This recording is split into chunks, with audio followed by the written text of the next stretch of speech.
Carwyn Jones dwi, a dwi'n chwarae'r rhan PC Cenlyn Lloyd.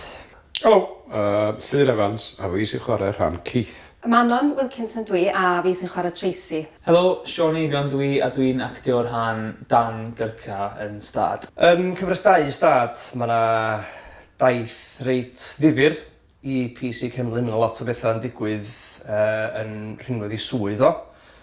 Ac mae bethau hefyd sydd yn digwydd yn ei fwy personol o weithiau mae'r ddau yn gweithio i fewn i gilydd, ond wrth gwrs allai ddim datgelu gormod ar y pwynt yma.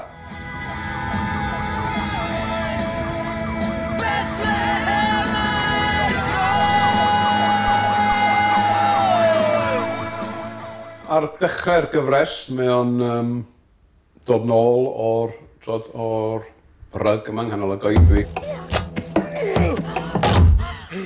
A wedyn, dyn ni'n gweld, mae'n cael trafferthion efo'i ferch, mae'n cael trafferthion efo'i wraig, mae'n cael trafferthion yn ei waith, mae'n cael trafferthion efo'i dad, mae'n cael trafferthion efo'i fam.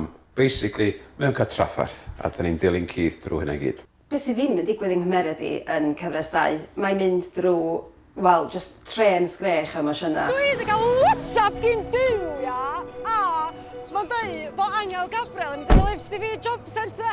Yn teimlo fatha yn yr ail gyfres bod pobl yn cael cyfle i fynd ar ryw fath o daith emosiynol efo Tracy a sut mae hi'n delio efo reality a her byw o ddydd i ddydd.